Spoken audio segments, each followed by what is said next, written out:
I don't know if anybody's outside. But you know, that's why I work. Come from the hill.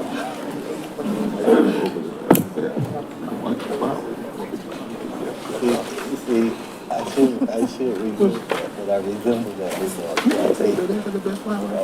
So welcome to our June 17th, 2024 Reparations Commission meeting. I'm super excited to be here with you all. Seen y'all last week, and I'm glad to see y'all this week. And so we would like to call this meeting to order. Babette, who is our new vice chair, please do the roll call, please. I sure will. Dwayne Barton, Norma Baines, present. Tiffany Devereaux, Renetta Conyers. Excuse me? I'm here, Renata. Renata Conyers, Christopher Gordon. Here. Roy Harris, Here. Shonda Jackson, Kimberly Jones, Here. Dwayne McAfee, Here. Glenda McDowell. Here. Tamara Miller, Dwight Mullen, Mildred Nance Carson, Sandu McPeters, Present. Thomas Priester, Dwayne Richardson, Here. Eric Robinson, Raynetta Waters, CeCe Weston, D. Williams. Here. MZ. Present. See? Yehuda. Present. I know. Keith Young. Alternates D. Burris. Shanika Giles Bayton. And Jesse Ray. Here. Dwayne Barton here. He in the bathroom though. Well, thank you for letting me know where he was. How you know? I appreciate I that. just saw him. Anything you want to tell the committee? We have 14 and we have a quorum. We're good. All right. Did everyone have a chance to review both the corrected May 13th meeting minutes as well as the June 10th meeting? Are there any edits or amendments to either the May 13th minutes or the Juneteenth minutes?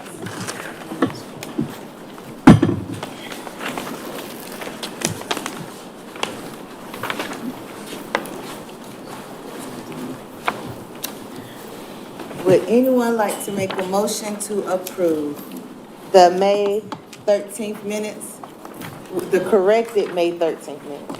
I'll make the motion. I'll second. It's D. Williams' motion.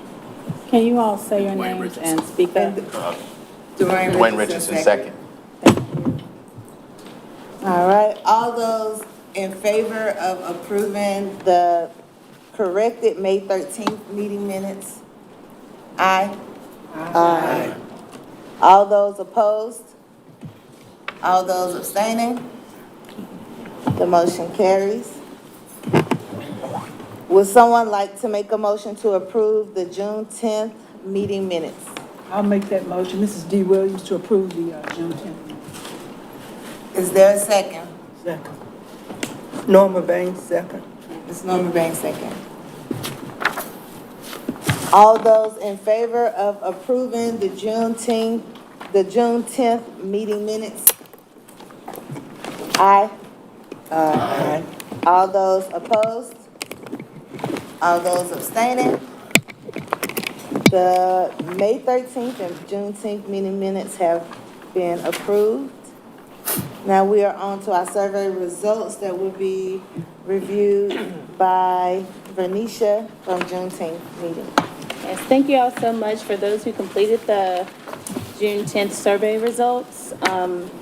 A major question in there was your reasoning for an extension, so thank you all who added to that. And also just keep in mind, if there's ever a point where you feel like your voice isn't heard, the survey is a great place for you to add your comments. So thank you for those who completed it. Our objective today is voting on recommendations from Economic Development IFA and the Health and Wellness IFA. Also, we will have the final presentation and report update on the final presentation and report, as well as a community engagement update and the city and county update around the reparations budget. And so the next item on the agenda is recommendation voting, and that would be facilitated by Vernisha Crawford.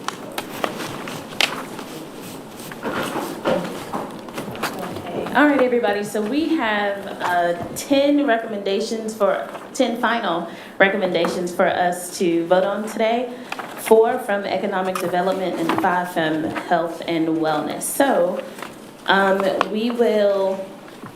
these have already been sent out. The very first one is from Economic Development. These are all printed. So the very first one will be support Black-owned businesses. So it'll take just a few minutes to review and, or for folks to ask clarifying questions, because we had time to review these already. So for any clarifying questions, now would be the time to ask, and then we'll open up the floor for a motion. I guess, this is, Madam Facilitator, I'm just asking, looking at my, at the written documents. You said support Black-owned businesses. The first one I've got is Ongoing accountability. what should we? So are these in the, So it's not in order. might not be. Yeah, Oh, okay. it's towards the end. So we'll start with what's printed. We'll go with what's printed in order. So the very first one is ongoing accountability. Thank you, D. Williams.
Okay. Maybe just send it, the way I had it up there was out of order. Okay, so we're just gonna go in order.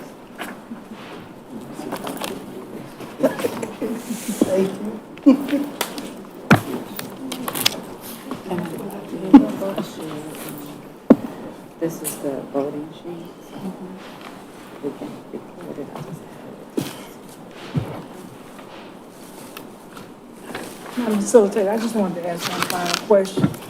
Have these been vetted by city, staff, and legal, from city and county, and Yes, ma'am. So the question on the floor from D. Williams is, has these recommendations been vetted by city and county? And the answer is yes, ma'am. okay, and where there's high legal risk, et cetera, should we just go ahead? I guess I'm just wondering, if there's high legal risk, are these going to be voted, will the language be changed to accommodate passage? Or will they be handed over to city and county officials to be voted on, and then they be advised by city and county attorney not to vote on them if they're left intact because they do present such a high legal risk? I guess I'm just asking for a process here of how this is gonna happen unless the language is changed, if it's high risk. Are you referring to the black resident language? Yes. Well, yeah, what we've agreed upon in the past 2 meetings will apply to these as well. Amen. That's really what I was looking for. Yes, ma'am. We'll keep it consistent. Okay. Well, if there are no other clarifying questions about this recommendation, do we have a motion on the floor? I'd like to offer a motion to approve. My name is Dee Williams. Do we have a With the second? language as you, the same process. Thank you. That's it. Do we have a second? I'll second. Sandra McPeters. Okay. All in favor? Aye. Any opposed? No opposes, all right, that passes. We're going to keep on moving to the next recommendation, which is private fund for reparations.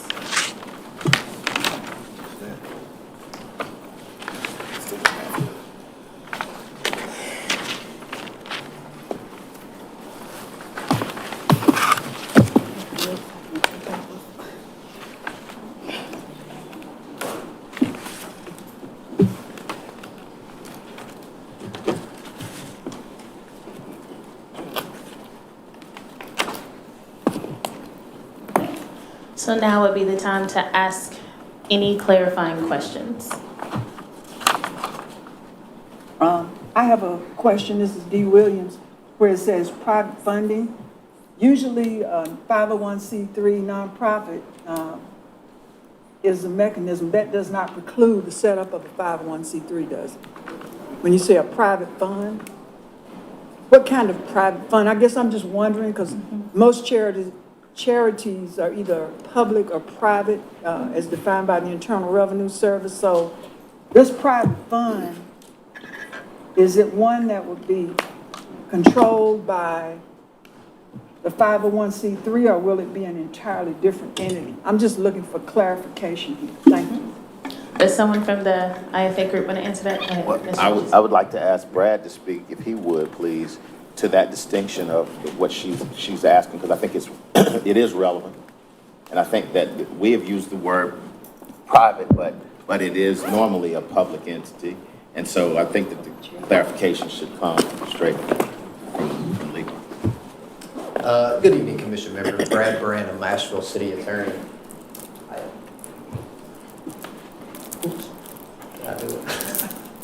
I think that the question is really twofold, whether or not the entity is public or private, and whether or not the funding stream coming into it be public or private. So let me just quickly address both. I think that it is most important, first and foremost, to establish whether or not the entity that would receive the funds is public or private. Now, there has already been considerable discussion amongst the commission about the formation of some sort of a non-taxable entity, a 501c3, that could be used as a supplementary organization to what the city and the county have already pledged to do. That, under this sort of a framework, would definitely be an independent fund, independent from the two governmental entities, and private to the extent that it would not be associated with the city government or the county government. Now, looking at the opposite side of that, where the funding actually comes from, that same entity could certainly receive funds from the city or county, but it could also receive funds from private organizations. And I think the latter is more important, because those are the funds that will free up reparations spending opportunities from some of the restraints that we have talked about on the city and the county public money. So we can certainly look at this from a couple of different perspectives. I think my suggestion to you, to give yourself the maximum flexibility, is a private independent entity that would be private and independent in that it is not associated directly with the city or the county government, and could accept funding, both public and private, but primarily I think its benefit lies in its ability to accept and raise private funds, i.e. not public funds.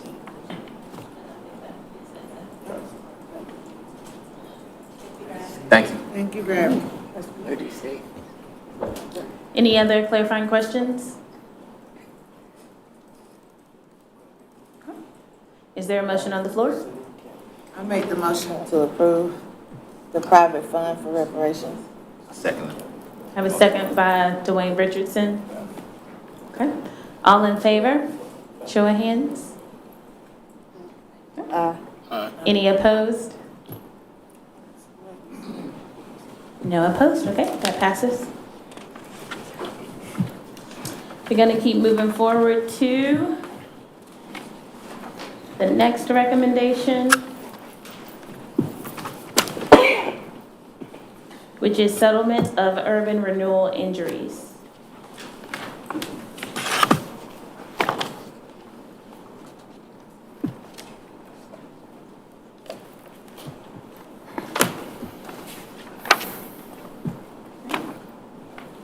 So now would be the time for any clarifying questions to be asked.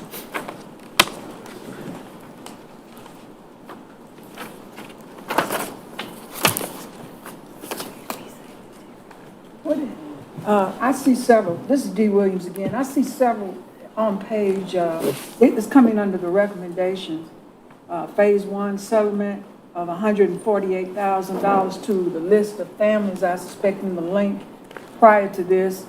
And then it talks about the Reparations Accountability Council. What is that? Does someone from the IFA group want to speak to that? I mean, we essentially looked into having a group that looks over all of the recommendations to make sure that they're being accounted for and handled properly, both by the city and county. So it's basically. Is that a diametrical opposition to the concept of a board of directors and which are duly elected to control an leasement area or nonprofit institution? We haven't really gotten that far as far as Okay. how it's set up, but that's the term. It's a group that's basically making sure that all the recommendations that are voted on, that the accountability, like they're followed through and that they're done. If I may ask you all to speak up so we can all hear you. So essentially, what I was saying is that group was, the recommendation is out is for there to be a group for, when the city and county approves the recommendations that they are accepting to do, that essentially there is a group that is overseeing or overlooking to make sure that those recommendations are being done, or if there's questions, to make sure that the proper work is done so that they are dispersed into the community. Mr. Richardson. In keeping with what he's saying, essentially, it's an oversight committee. Right. And I think that it's one of the things that as we, I don't want to go down the rabbit hole here, but as we go into the discussion about an extension, and to Ms. Williams' point, some of these things are in the recommendation phase, if you will, and have not yet been ironed out or the language made proper. And so I think that's something that could be addressed beyond this point. But the framework for what we were trying to accomplish in economic development, I think, is captured within that. But I hear her point of the specifics being extremely important. It's got to have a legal framework. And may I also ask about the direct payments? Is that legal? Through a private entity, it can be Like, legal. that last recommendation, it could be. Right. Then can that be specified in the final language when y'all get together to massage these? I mean, when Please. within the extension, Extension, right. I'm so sorry. there's a lot of detail there. Yes, ma'am, Dewana. I see that, under the recommendation, it says names of individuals and businesses impacted and eligible for amends. Where did that come from? And the only reason why I say that is because when I look at the first page, it says there were 4 communities in Asheville, Stumptown, East End, Hill Street, and South Side, but it excludes North Asheville. Yeah. And so I just want to know, like, where did the list, like, how did that come, how was that comprised, and where that information came from? Because it does exclude a legacy neighborhood, and I'm just trying to understand. Also, Burton Street. And Burton Street, was it not listed? MZU, the list was generated from the properties that were taken over post-urban renewal. The people that own or people that lived in the properties or businesses, all those names are those that we can account for from the data, from looking into these areas. The research hasn't extended beyond the South Side area because we haven't had the resources or the people to do the research beyond those areas. Phase 2 hopes to expand that research into the other neighborhoods that were impacted and other people that were impacted. But this is just a beginning point to the research. Oh, and the research was led by Ms. Priscilla, who you can see in the back over there, with a team of researchers, Dr. Richard Marciano and Dr. Mayong Lee as well. So they've spent 11 years studying and collecting data on what we have now to put forth this proposal. Thank you. Mr. Ray? In looking at that, then this would eventually involve estates, people who were impacted or deceased, Yes. and there may not be any families of that person. Then what happens to that money? Implementation. That's a good question. If I could, that's something that maybe you could propose that, a solution to.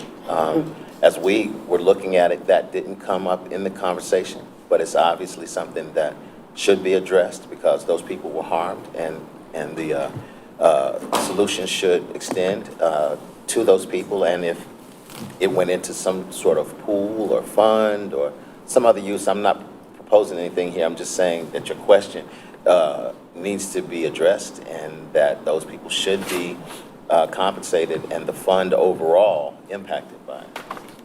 Well, I think the attorney needs to speak to it. There are estate and probate laws in North Carolina in terms of how the distribution should be made. The statutes indicates a listing. And then when you get to that listing, if there's no existence, I don't know, attorney, does it go to the state fund?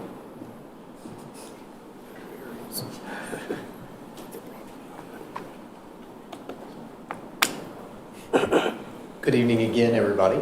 Brad Branham. And I think the question is, if we have a situation where there is a lack of an estate for someone who has passed away, what would happen to any assets, including any of these funds that were paid to that person? Those are held in probate. There is a process where someone can apply through the court system to try to claim those funds, but it is somewhat complex and difficult. Unclaimed funds, after a certain amount of time, can become property of the state. Now, it's a long time. It doesn't happen quickly, but it's held essentially in escrow until such time as they pass up, I believe it's 100 years, and then it becomes property of the state. Is there an avenue of redress for us to assign those funds? And I'm reaching here, but if it was unclaimed, is there a way for it to go, for us to create a pathway for it to go into a general pool, if you will, that could further the disbursements to others?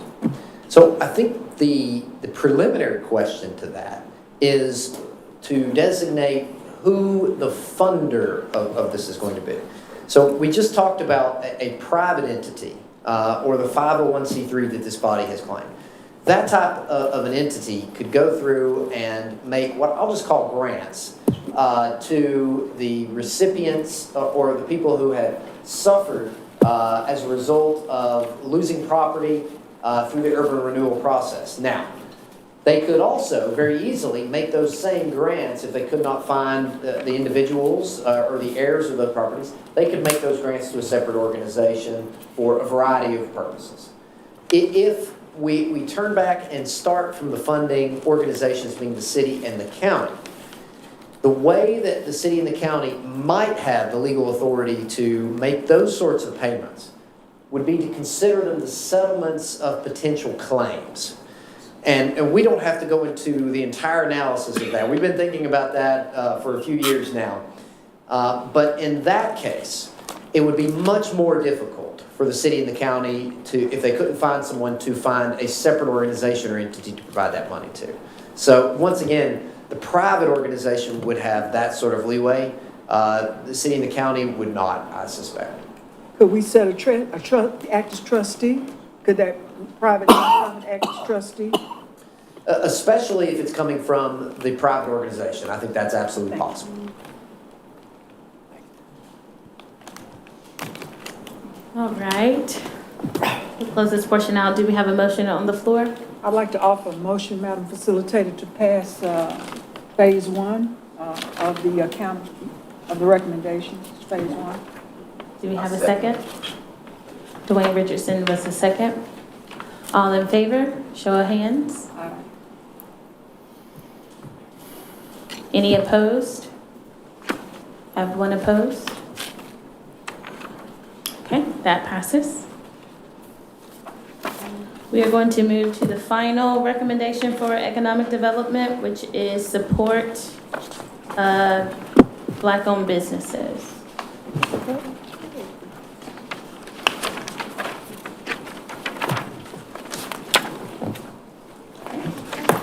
Any clarifying questions here?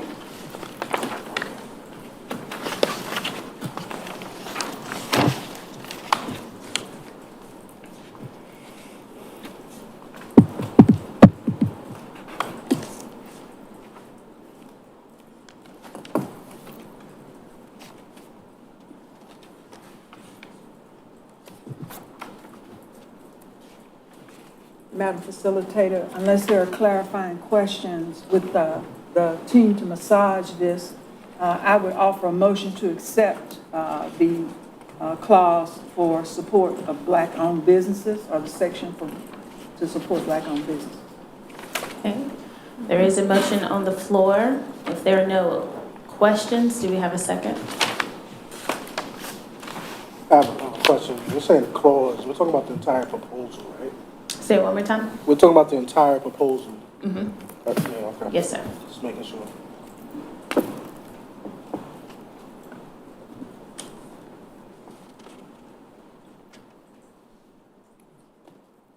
Mr. Richardson. I will second the motion. Okay, so we have a second for this recommendation. All in favor, by show of hands, please. Aye. Did you have a question? No, I'm good. Aye. Okay. Any opposed? Okay, that passes. All right, y'all, so we have completed all recommendations for the Economic Development IFA group. We are going to move to health and wellness.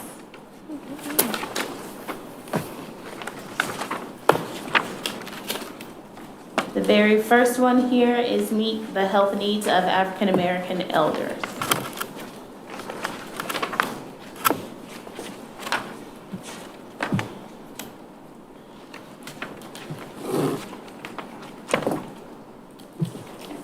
So I'll open up the floor for clarifying questions.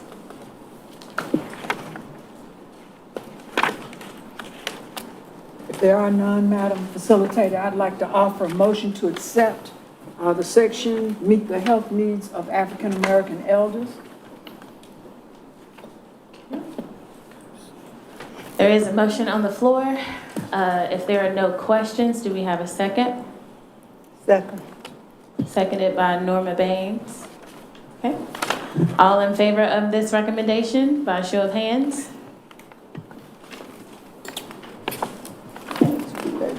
Any opposed? Okay, that passes.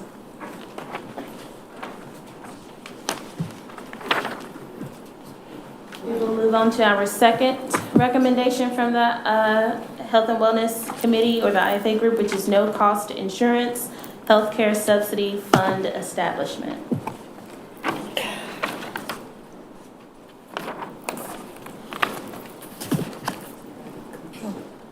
Could I start the question with a request from legal to ask if there are any immediate hurdles that you would see in that? It sounds wonderful.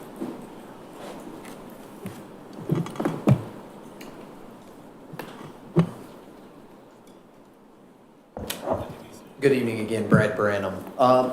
The concern is going to be similar to what we've seen in the past. Now, I will say that given the context, this is primarily going to be on the county side rather than the city side, just by the nature of the subject matter. Health and wellness generally is a county function rather than a city one. So I don't want to get too far ahead of myself and speak on their behalf. Mr. Frew is unable to attend tonight, so I'm going to do my best impression and say that with regard to limiting the target group based upon a racial demographic, you're always going to be facing the same constitutional concerns that we've talked about before. Now, certainly, with some massaging of language, I think that there's absolutely ways to provide the benefit to the group that's intended to benefit from it. But it may, again, require some less specificity around the characteristics. You may have to target other characteristics in order to meet that group. But I would say that there are potential legal concerns as written. Low income being one of those terms. That would be absolutely one of the first ones. And, Right.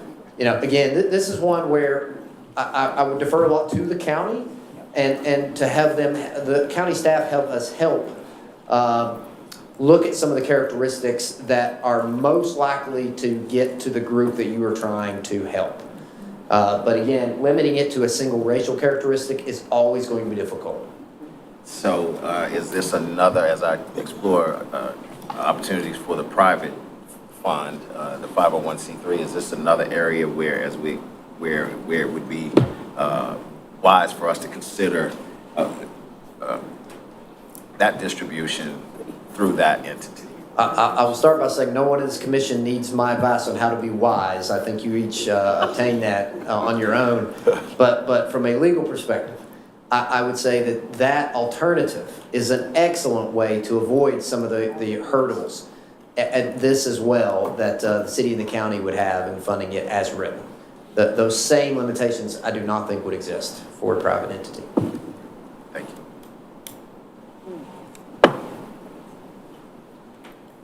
If there are no other questions, Miss, all the way in the back. On behalf of the IFA, they are aware of the language issues, and we will be amending the language, just to put that out there. But it doesn't change the concept behind the recommendation. Thank you. Thank you. Madam Facilitator, I'd like to offer a motion to accept the no-cost insurance, healthcare subsidy for seniors or whoever. For seniors? As written, excuse me. No. All right, so there's a motion on the floor. Do we have a second? Ms. Renata Conyers is the second. Okay, all in favor, raise your hand. Okay, any opposed? Opposed? Okay, that passes. We'll keep moving forward to recommendation number 9 here. Funds for all Black people to support joy, wholehearted and embodied spiritual soul health, et cetera, et cetera.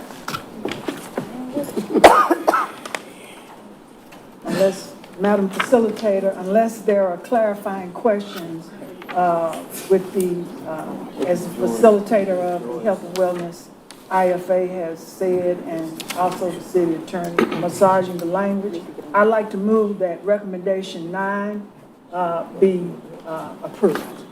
I have one question.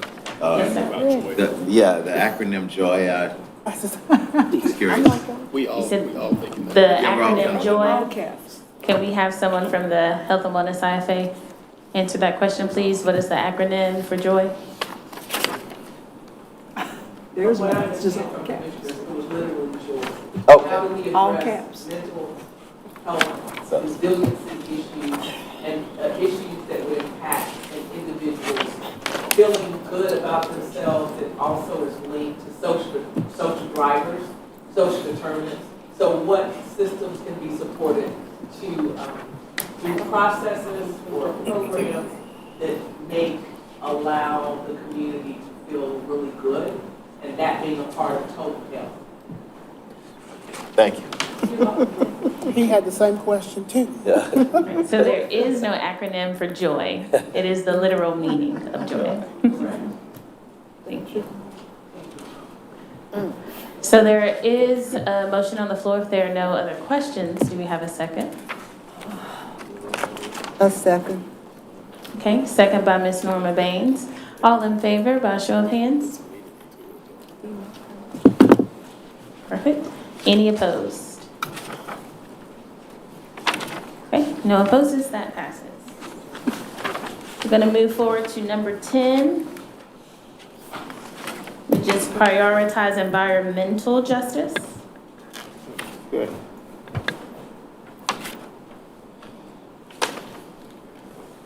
Okay. We will open up the floor for clarifying questions.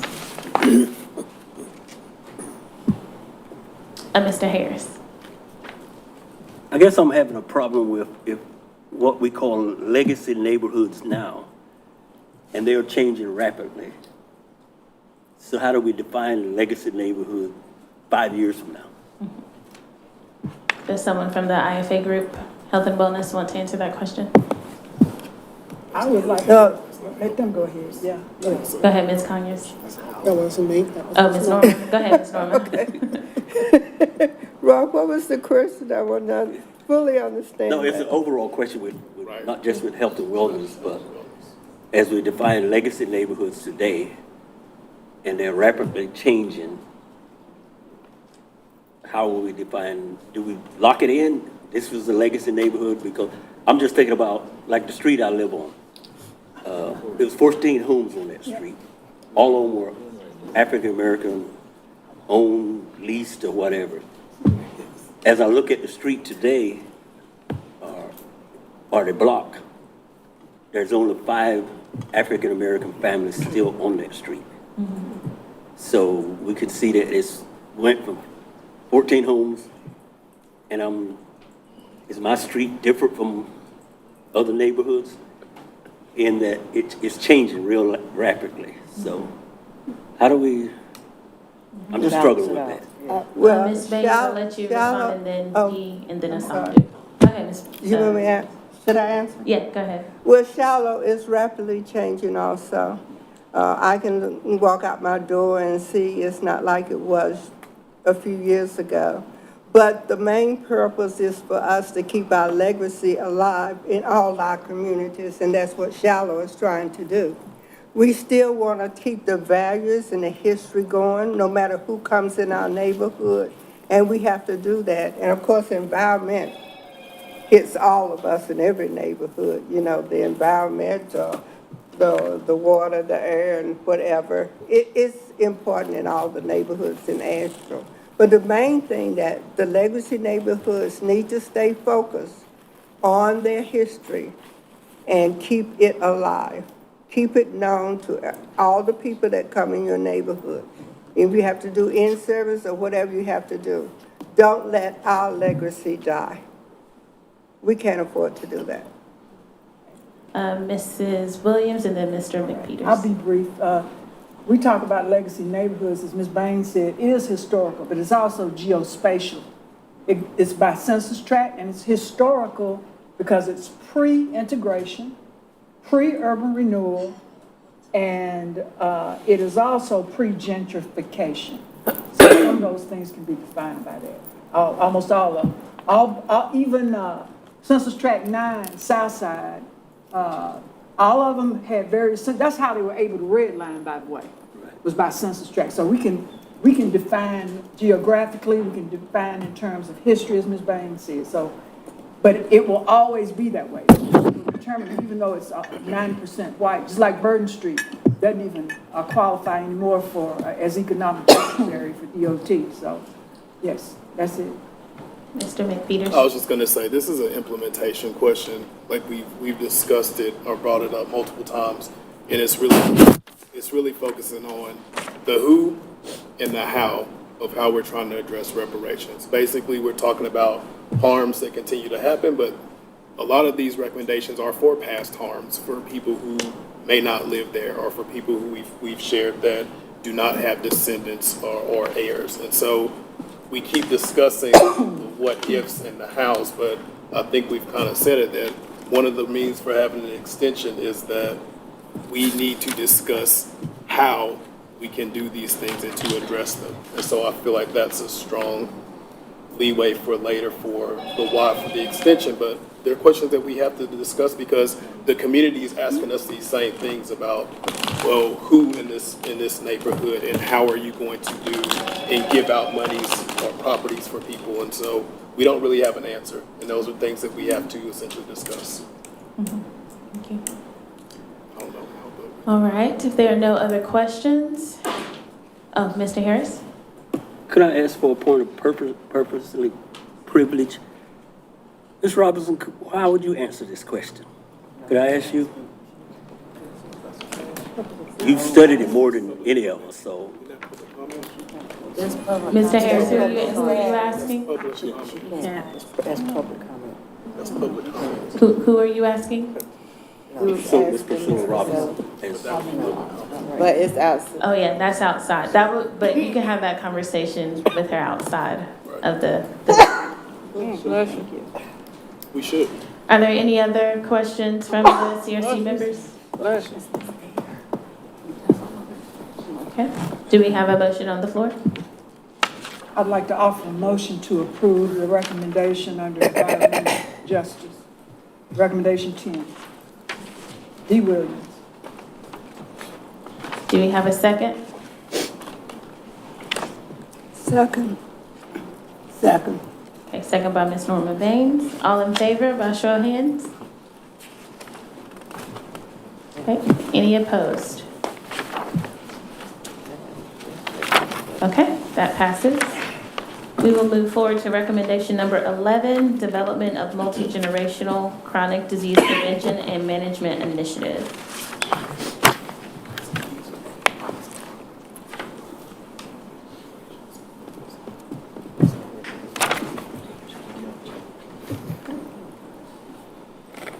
And the floor is open for clarifying questions.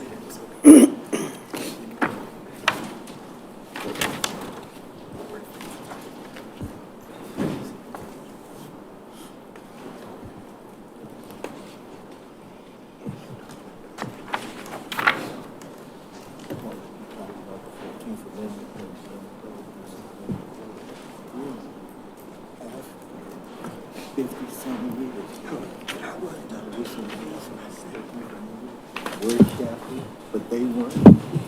It makes me.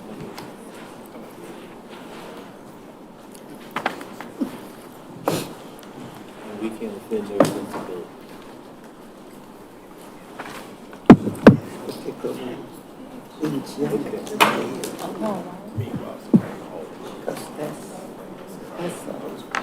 That's gonna occur. They better be glad. They better be glad. What is wrong?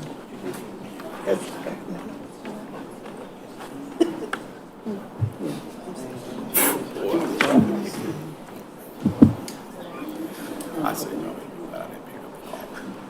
Yeah, well, just saw me over here. It's 11 o'clock. If there are no questions, do we have a motion on the floor? I have a motion on the floor to vote for recommendation 11, health and wellness IFA. Okay. Do we have a second? I second. Renata. Who? Renata. Miss Renata Conyers was the second. All in favor? Any opposed? No opposed, that passes. So you all, that wraps up our voting of recommendations. Thank you so much. Give yourselves a round of applause. Oh, yeah. Because we're done with the voting of the recommendations.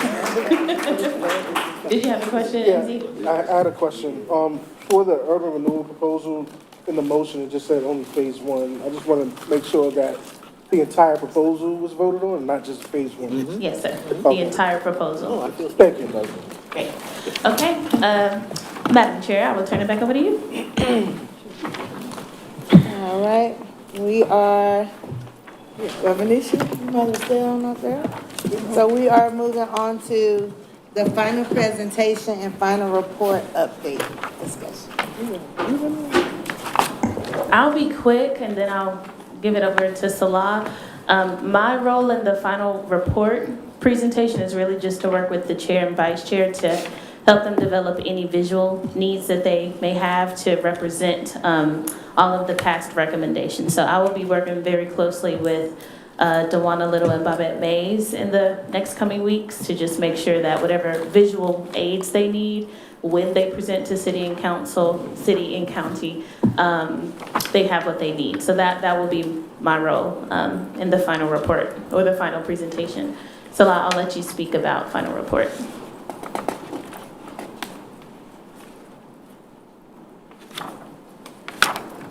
Good evening, all. Salam Anaya Merritt, Equity Inclusion Director, City of Asheville. So I'm here to speak on the final report as well as the final presentation. I'm going to start with the final report.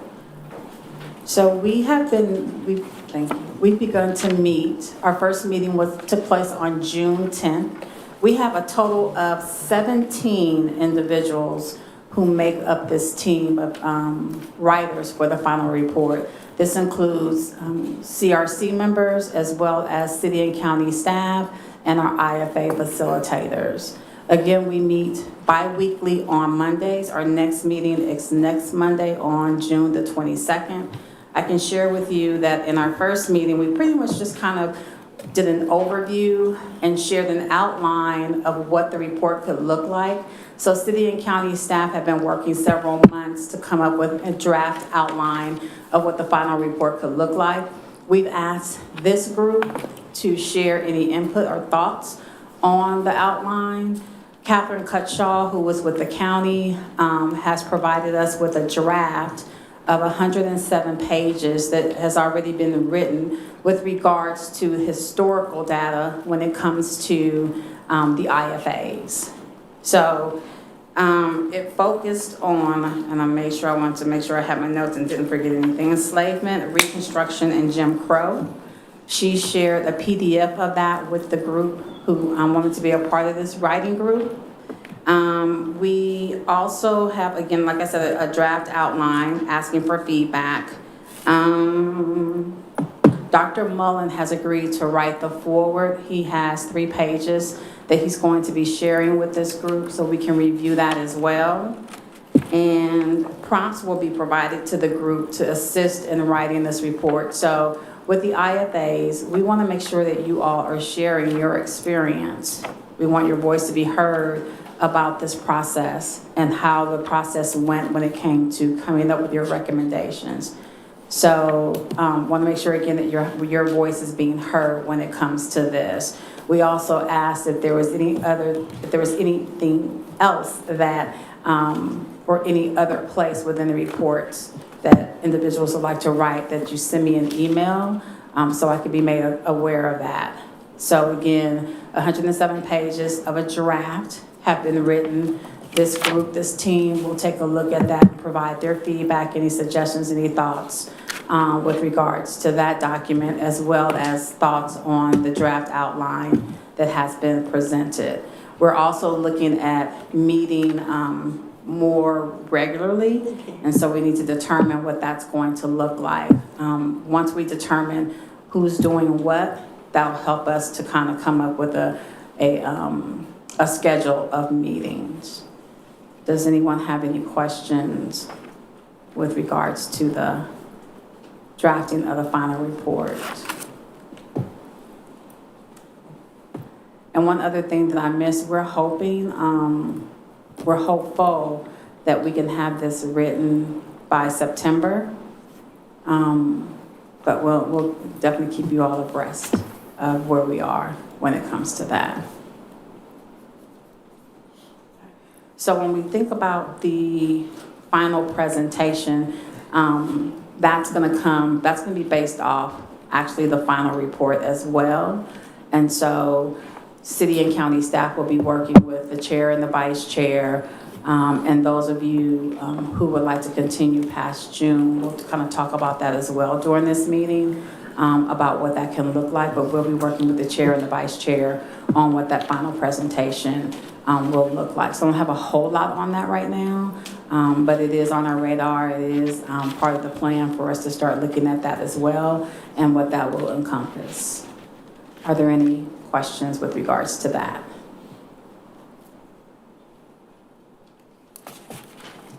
All righty. So I'll hand it back over to our Madam Chair.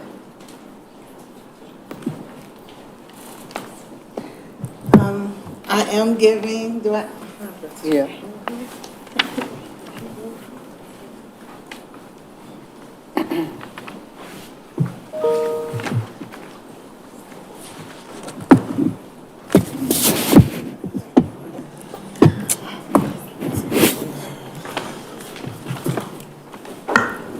Hi again.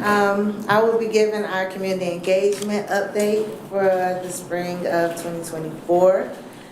So, in duration of the community engagement initiative that the CRC had put together, we had 7 committee meetings, 8 attended events. Approximate total number of people engaged is 3,304. 804 of those were via canvassing, approximately 2,500 at the community jamboree, which was an awesome event. Also, 151 total completed the survey. 75 were paper surveys and 76 were online surveys as of April 29, 2024. And so neighborhoods reached were 6, and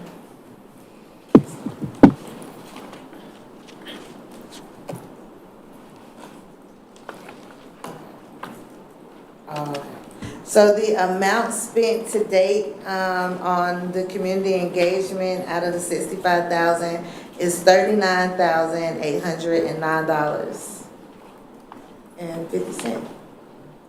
So that's it. So there is remaining funds in the community engagement budget. Any questions? I'm sorry, Renata. So this includes all invoices and everything? Nothing's out except for this 555? Yes. Yeah, 550. This is inclusive of all invoices, everything that has been paid.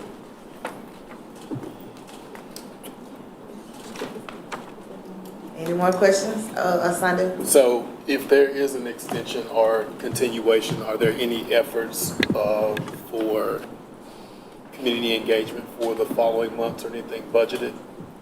So, yes, we actually have been considering doing some awareness building workshops within the community. One thing that came out of community engagement was that a lot of people didn't know anything about this process. So we spent a lot of our time explaining what we were talking about and what reparations is and how it impacts them versus engaging them on input on the recommendations, because a lot of people didn't.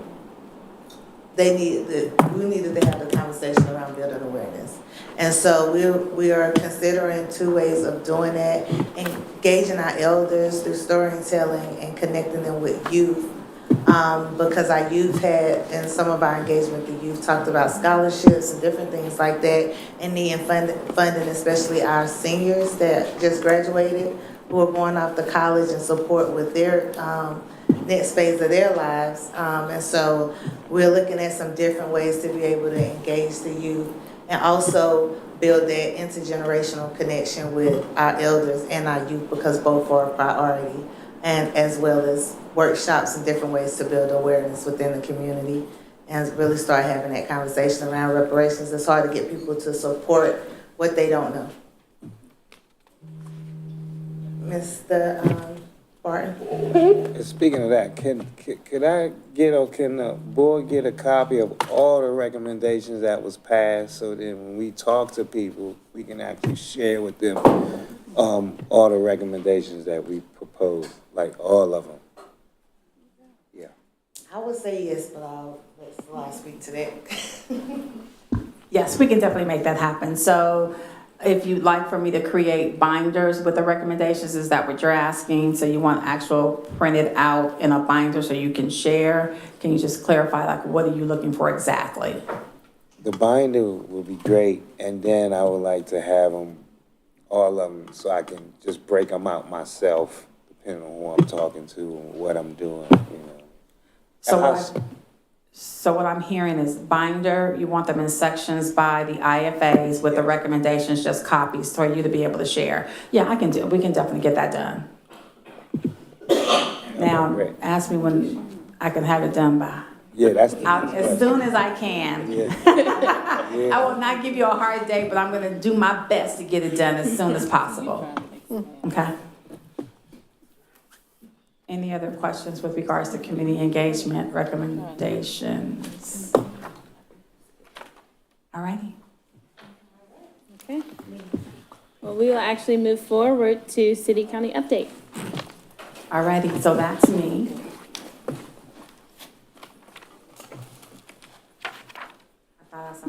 I thought you were coming up.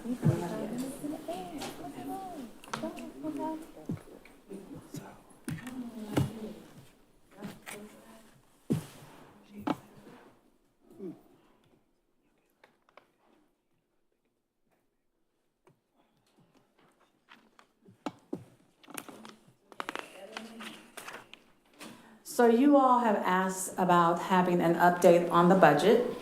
And in your packet, you should have a copy of the budget. I won't go through FY 2022-23.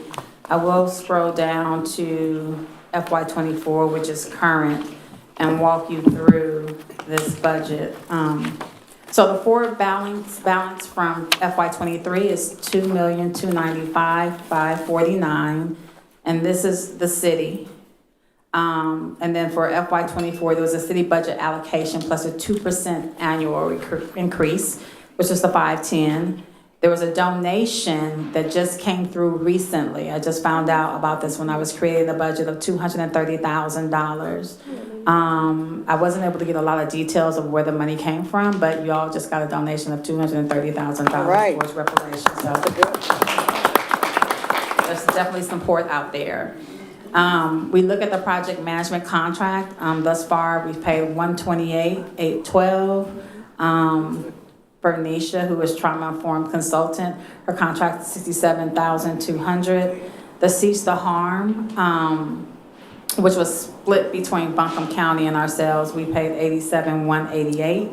The Reparations Jamboree, you'll see a total of $35,478. So that doesn't include all of the community engagement that was done. That was just towards the Reparations Jamboree. The canvassing and the other things under that are separate. So that would give you the total that DeWanda shared with you. So that's just for the Reparations Jamboree. I just want to be clear, so because it does look different than what was shared.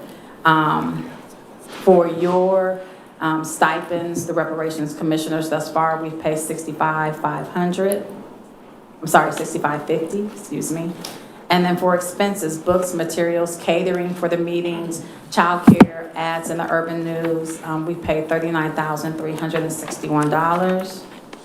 And so your remaining balance at this time is $2,307,960. That does not include the fact that the city is again giving that $500,000 plus 2% for FY 24-25. And then we'll go down to Dr. No will go over Buncombe County's balance. Good afternoon, or good evening, I should say. Dr. Armstrong, Buncombe County. As you can see, the initial for fiscal year 22 was $2 million. Fiscal year 23, the Buncombe County allocation with a 2% increase, $510,000. To date, the Cease the Harm audit, the only expense that we have paid out for, which was $87,187.50, leaving the current remaining balance $2,335,625. That was a cost share for the Cease the Harm audit with the city. Those funds will be remaining until recommendations are approved and funds will be allocated to meet those needs. Are there any questions around budget? All righty, thank you all.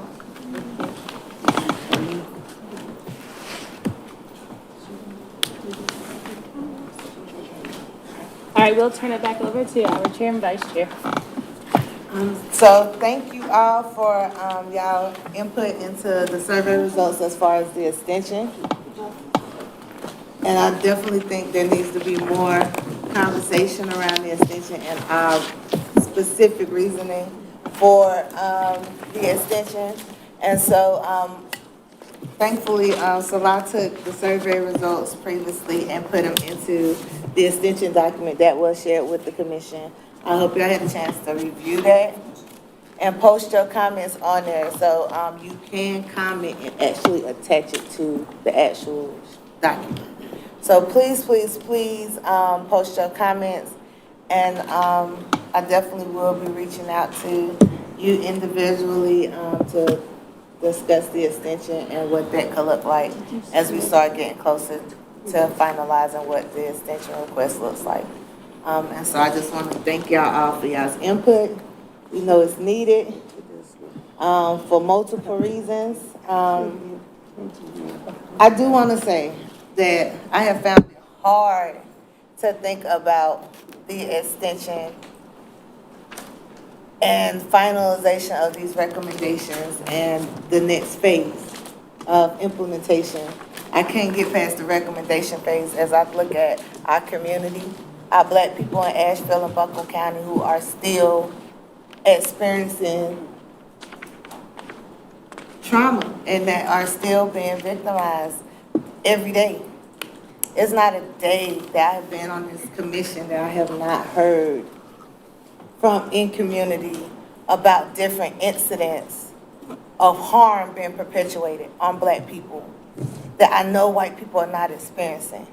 And I know had it been a white person in their shoes, it wouldn't have went the way it went. And so I'm like, I really am gonna lean on every last one of my commission members as we start talking about this extension, because I'm like, until the harm cease. And that's where my mind is at. Like, we need an extension until the harm has ceased. But I'm gonna definitely lean on y'all for guidance and support as we start finalizing what this recommendation, that final extension request looks like. So please be on the lookout for my call and texts and emails, because we definitely need to have a real conversation around this. Can I ask a question? Yes. About the extension? I know that we said beforehand that they wanted something documented as far as requests, and it looks like there's a draft here. Is there anything else that is needed or should be submitted from us to address that or come to a decision or finalization on if that's going to happen? That's a great question. I'm not sure if everyone heard the question. Is there anything else that needs to be submitted to support what you all will submit to City Council for the extension? It is what you think you need to submit. Again, when the chair and the vice chair, the then chair and vice chair went before City Council, they were asked to come back to share what had been done since that meeting. I think Bernicia has done a really great job of showing where we were, where we are now, and what needs to be done. You all have voted on your recommendations, so you essentially have completed your charge. So what you're gonna share with City Council is, why do we need an extension? We know that we've completed our charge of the recommendations. What else do you feel needs to be done to warrant an extension? So that's why we put out the survey. And again, I kind of cut and paste everything in there. I didn't want to change anyone's words. You all really need to take a deeper dive and share your feedback on what you want in that document. And then Bernicia and I are willing and able to help, even with helping to create a presentation that you will take before City Council to make that request. So if there's anything else that you need, but really what they want to see and what they want to know is, what have you done since that meeting back at the end of last year up until now, and what you need to do, what it is that you're going to do. And I think you need to show them, right, and give them a deadline. So I would say that this is just me throwing something out. We want the request because this is what we want to do, and we would have it done by this date. Just a recommendation. However, that's why we did the draft. It's up to you all to finalize that draft. So have that conversation about what it is that you feel that you need and able to complete this work. So, if y'all look at the draft, the extension, an additional extension of highlighted blank months. So that is definitely a conversation topic as a commission, especially for those who want to continue on the commission. And also,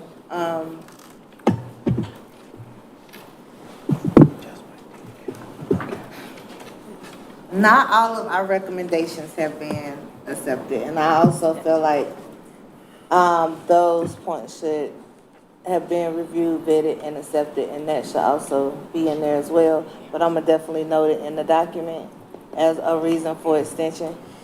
But please, please, please, y'all, everybody has this document. Please give y'all input. If y'all not comfortable posting in the document, call me, email me. We can meet, we can talk, we can get it done to the way that we want to see it done, and we will present it as the commission will see. And that meeting is July 23rd. And that meeting is July 23rd, so all of this has to be done before July 23rd. July 23rd, we will go before the city council and present the extension request. So we are on a timeline, a pretty fast timeline. Ms. Williams, question? Yes, I guess some of us are used to seeing recommendations in their final legal form, and that is presenting a problem. And I think council, because they are a statutory, a body that is bound by law, and this group, we've had access to the city and county attorney somewhat, but the most compelling reason is the fact that these recommendations need to comply with all statutes, both federal, state, and local, and they do not. And that in and of itself is substantiation for extending the length of the CRC. And because most recommendations are in their final legal form. If they're turned over to council in the form they are, and they're bound by law, they can't approve them. So that is the most compelling reason. Emotions are great, but facts are better. So I think that should lead the way. And also the creation of a 501c3, if that's what y'all want to do. This thing can't continue forward. The city and county neither can fund an organization that does not carry out its public purpose. That is another statutory requirement. So you need to start thinking chess, not checkers, and from a factual basis. And all of the, I know people write like they think sometimes, but there's a lot of blame gaming going on, and I hope some of this stuff that's in the substantiation for continuing on is pulled from it and start coming from a very logical perspective, like a lawyer would build a case almost, Brad. The same way, substantiated. Thanks. Right. Thank you, Ms. Williams. What I would like to also add for you all is I don't have the date in front of me, so I apologize, but there is a deadline for me to be able to get this to our city clerk, to be able to have it on the July 23rd. You're not near the deadline yet, but I will share that with you all just to make sure that you can get the extension completed and I can get what I need to our city clerk so that you guys can be on the agenda for the city council meeting on July the 23rd. So just want to put that on your radar. The other thing is this is the last meeting that we officially have on our calendar for the reparations meeting. However, we're going to have another meeting on July the 15th. We know that there are some loose ends that need to be tied up, so we need to have another meeting. One of the things that I sent out to you all last week was there were a group of you who said that you did not, or a few of you who said that you did not want to move past the June 30th date. So there was a template that was created and shared. If you are still of the mindset that you do not want to move forward, I do need that completed, signed off, and sent over to me as official resignation letter from the CRC. So if you all could get that, or whomever's interested in completing that, I also have hard copies with me. There's not a push, this is not pushing you off. We just need to know where we stand for our next meeting. It will be an in-person meeting. It will be here in the Civic Center. And again, and then 8 days later, you all will be before City Council for your extension. So we don't have any dates moving past July the 15th, but wanted to give you an opportunity to come in and have discussions on July the 15th. Didn't want you to feel like we were just gonna stop it right here. Does anyone have any questions with regards to that? When will the agenda be set for that meeting? I'm always working on it, like right after this meeting, so anything that comes up from that. And if there's anything that you want to see on that agenda, please share it with the chair or the vice chair so that we can get that on. So we do have a debrief meeting. It won't be this Wednesday because it's a holiday, but we have a debrief meeting after every single meeting. So we'll have that meeting on Thursday, and normally that's the time that we start pulling the agenda together to determine what that agenda is going to look like. So if you could share that with her by tomorrow, that would be great. So we can, when we have that debrief on Thursday, we will be able to start building that agenda. And there's any other questions before? So I wanted to respond to something that Dee said about, the recommendations and finalizing the recommendations. You all still have time to finalize. So if there is something that you needed to update, slight updates, not something that's going to change the recommendation 100%, right? Because it's already been voted on. So if you needed to update and add the language around Black, right, you still have time to be able to do that. The city and the county are working on finding a time to have a joint work session so that when you all turn those recommendations in, they can meet and talk about the recommendations. I don't see that happening before August. But just letting you all know that, I know there are questions about implementation. The city and the county do need to get together. Again, we're working to find a date to be able to have a joint work session to discuss the recommendations that you all are bringing forth. Any questions with regards to that? Or anything else? Any other questions? Because I do have some more questions for you all. I'm going to kind of take a little bit of your time. Payments. So either you can show your hand or you can shoot me a quick email. I just need to know if there are any individuals in here who have not been paid for April. You've attended meetings and you have not been paid for April. So I need to, so I can check with Christine, who was making the payments for April. Your May payments, I will be putting those in this week. So you're being paid by the city. Thank you all for getting your contracts in. I think it's like 1 or 2 of you. I'm still waiting for contracts.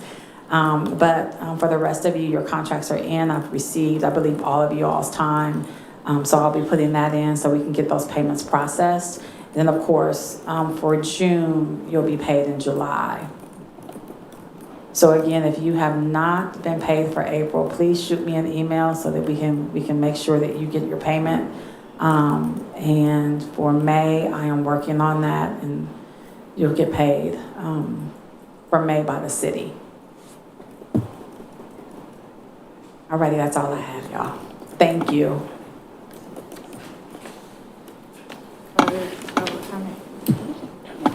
Time for public comment, 3 minutes. 3 minutes. I am. Just let me take Miss Priscilla Robinson.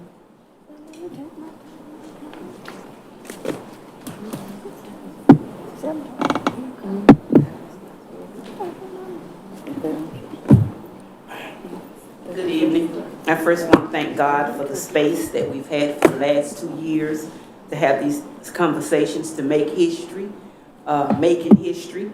I believe our ancestors are proud. And I want to thank each and every one of you for not giving up, not quitting. I want to thank you all for listening to the presentation on urban renewal, taking it seriously and into consideration. I also want to thank you for what I've witnessed with the retreat.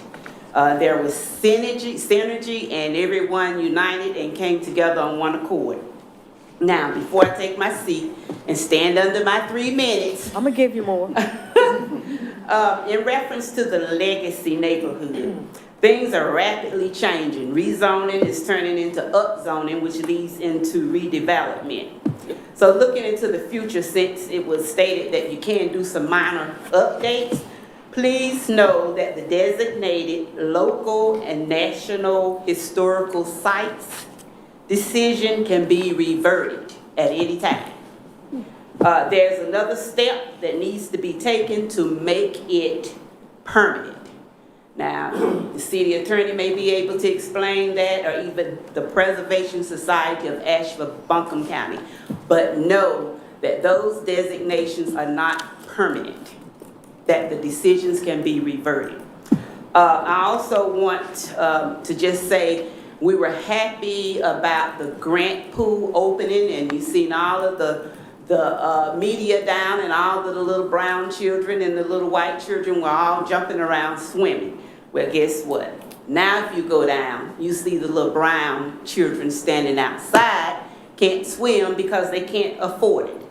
Good news, we were able to get that resolved. But I use that as an example, but when you're advocating, make sure you're advocating for the future need. Thank you so much. Thank you. Thank you. Jensen Guilford.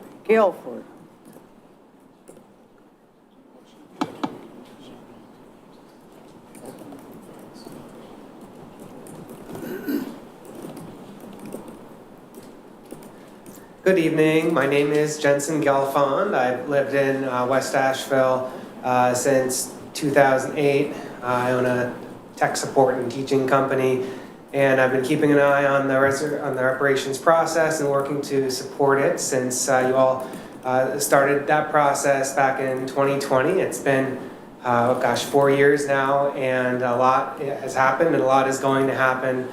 This has just been incredibly exciting to see these recommendations come about. It's an absolute whirlwind, and I'm really looking forward to learning more about them and finding the best way to support them.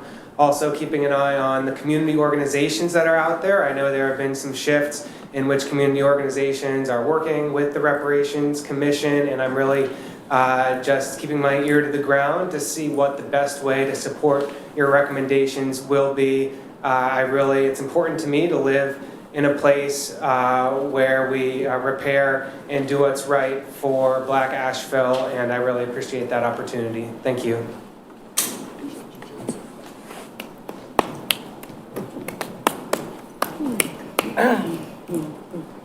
So, it is 7:23.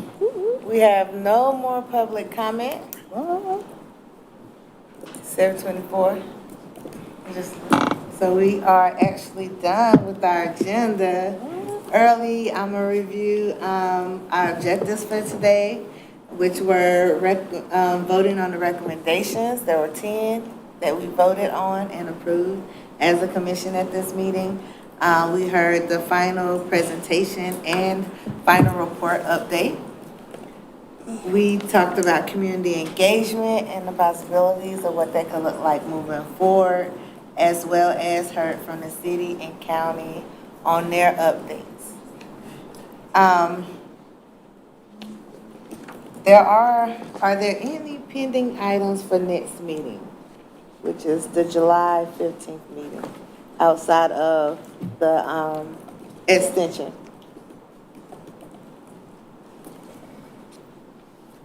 All right. I'd like to make a comment if I could. Please, we have time, so if y'all want to comment, we got time. Go ahead, sorry. So, for the durations of this process, we have been told what language we can use. We have been told what we can and cannot say. And it all goes back to the 14th Amendment, which was put into effect in the 1850s or somewhere around there. I'm bringing that up because in 1896, Jim Crow and your United States Senate, or United States Supreme Court used language that specifically targeted blacks, specifically. And for anyone to tell us now, as we try to understand and unwrap slavery, Jim Crow, that there are words that we can't use because we may offend another ethnic group, the 14th Amendment should not reshackle us as we go through this process. We need the freedom to use whatever words apply to the atrocities that happened to our ancestors. And I don't think we need to be polite, because they certainly were not polite when these events were going on. And if America cannot address the harm that they've done, and if we can't have an open and honest discussion about it here, then where do we ever get a chance to address it? We should not allow anything to undermine the necessity of what we're trying to do here. America's atrocities have to be addressed 100% in the open, without limitations to language or sensibilities of any other ethnic group.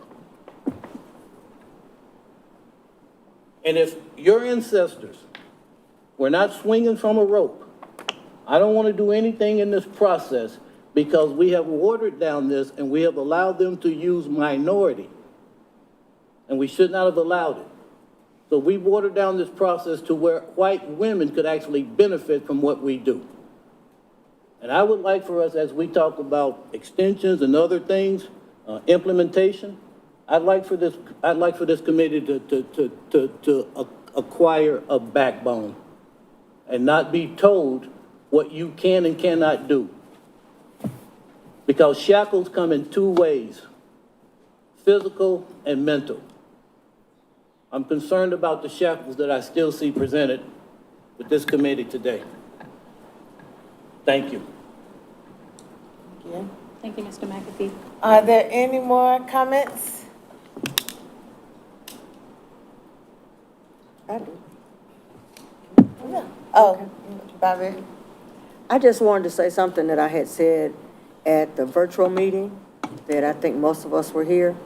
And as we're talking about Juneteenth, and we're talking about the 100th anniversary of Stevens Lee High School, I want to just briefly just remind us, and however that you feel about it, and this is a harm, what I'm getting ready to say, that the first Stevens Lee was the Catholic high school, and it burned because of a malfunctioned furnace.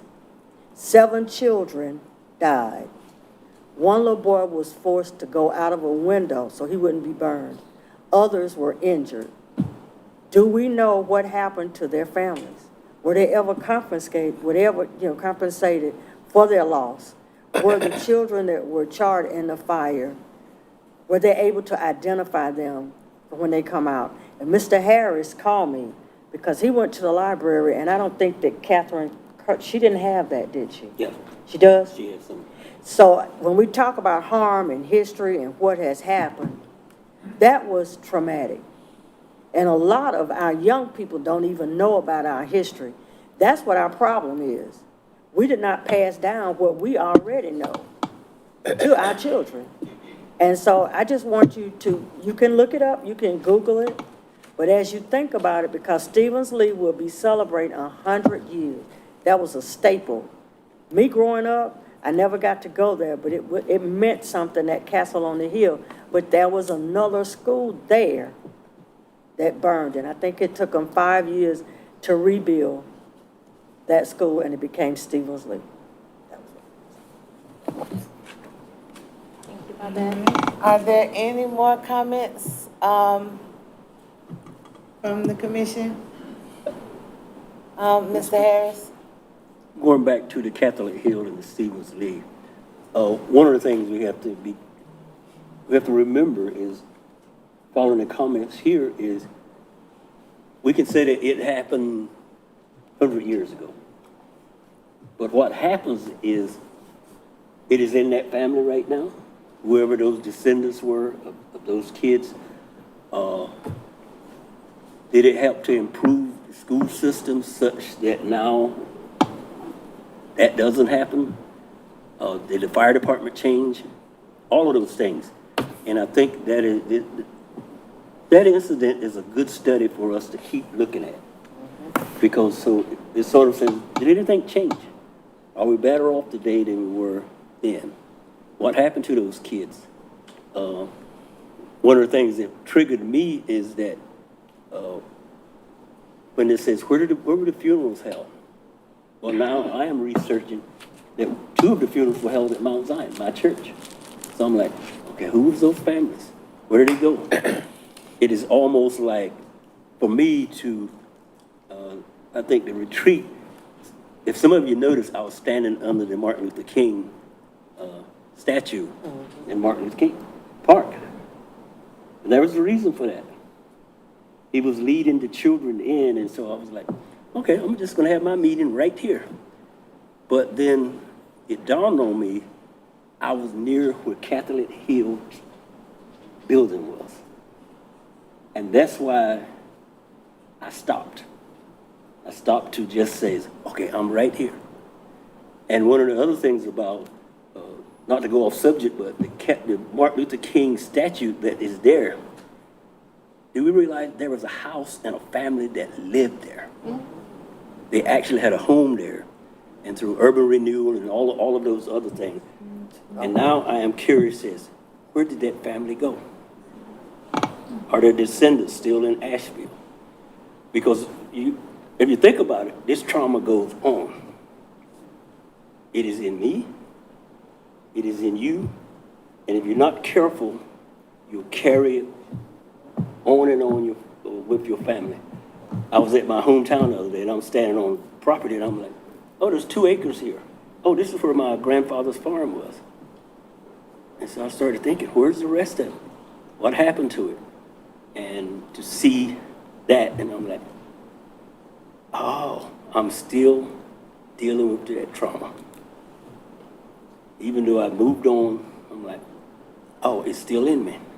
So we got to keep thinking that some of this trauma goes not only from one generation, it goes to the next generation, to the next generation. And if everyone on this committee, if you think about it, you're dealing with it. You're dealing with some trauma that your family went through or going through, and as it goes on and on. So, Mr. McAfee, thank you for reminding me. Mr. Harris.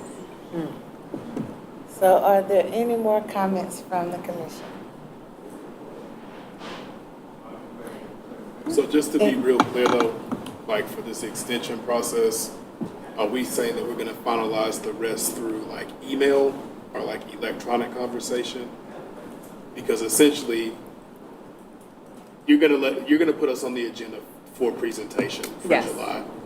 So I'm guessing, are we using that meeting for the 15th to firm it up, or should we already have it done by then? I'm only asking because, you know, our whole MO as far as getting people to respond via email is not really good. So I want to make sure if we're needing time to actually discuss and break down things in a meeting setting that we fully plan to do so. So I think that's the question, because I'm thinking honestly, like as our IFAs are meeting this, or I'm not even sure if they are meeting moving forward, if we could have some small group meetings and really be working on it as a commission and getting into a semifinal phase before the 15th. I think that's gonna be important. I think we do better in person, and like we do work better in person. I'm good virtually, but we all be swamped. You know what I mean? The capacity is a real thing. So I just like, what does that look like? What want to do, and that's really a question to the full commission. Do y'all want to, there are those who can just post, if there are those who want to meet in person, how about that? If there are those who would like to meet in person and have a work session on this extension, can I get a show of hands and we can, then I can reach out to y'all and we can plan something and sit down and just go through it? And so I guess that might be the best approach. And those who don't, y'all can post y'all comments into the document. So y'all will always be able to see the evolution of the document. It doesn't Can you change. repeat that again? I'm trying to explain it to Okay, if you would like to meet in person, it might not be in this specific setting, but meet in person to work on the extension, please raise your hand. That's the question. If you would like to, and I will reach out to those people and work with them, and we'll work with them on the extension. If you would like to not, that's fine too. You know what I mean? That's the whole point of it being virtual, but we ask that you please, please, please post y'all comments and any additions, edits, anything that you need, that you feel like needs to be noted in that extension into the document so that we can see it and vet it, or email it to us, or call us, like whichever form you choose to take. I just know we do want to have a semi-final version by the 15th. So that we can, as a commission, look at that and vet and vote on that, and it's not trying to work on it in that meeting specifically. And Madam Chair, just let me add that we were just speaking about the date in which I need to have it. So by the 15th, it needs to be finalized because I'll need to get it to our city clerk no later than the 16th. So hopefully that helps you in determining when the work can get done to get this completed. My recommendation only is, I'm not sure what IFAs may be continuing to meet at this time, but if there's already a meeting in place, a particular IFA, maybe you all can go and meet on that date that's already set to get that work done.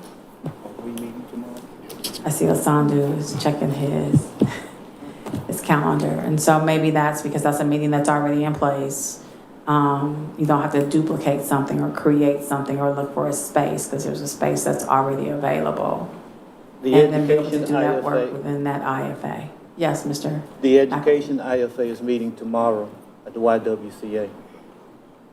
Right, so maybe that's an opportunity for you all to discuss that for those who would like to attend or are able to attend. And I know that they have a virtual option as well, right? So if you're not able to attend, there is a virtual option and you all can maybe work on it in that meeting and provide any feedback or comments that you may have put that onto that document. Is there agenda for that meeting already set? Yeah, so, I don't know if I'm assuming that we're going to meet in 2 weeks after that. That could be a possibility. But I can't speak on that right now. I mean, we have an agenda set for tomorrow. And I know that's short notice, but I think we are continuing to planning meet every 2 weeks. So that could possibly be like, it's the 2nd of July is an opportunity for a collaborative meeting. So, can I get a show of hands? Who would like to meet in person to work on this? Recommend this extension. If you would like to meet in person. Okay. All right, and then I will reach out to y'all. I'm gonna get with the Salah and hopefully the education group and kind of see if there's a way we can combine it into their next meeting, not the one tomorrow, because they do it, but their next meeting, I think on July 2nd, and see if we could do it that way. If not, it's easy to schedule space. That is not a hard thing for me to do. And so I can just schedule us a space and a time that works for all of us so we can just start working on it. And maybe it's multiple meetings because it's a lot to digest and really get it to the place that we really feel like we're ready to present. And so I will reach out to definitely all of y'all as we think about this moving forward and how we can meet to get it done. So thank you. Are there any more comments, questions, or anything, concerns? All right, would someone like to make a motion to end the meeting? Motion to adjourn. Motion to adjourn, seconded by Renata. Good night. All right, all in favor, aye. We out of here. You want to keep it?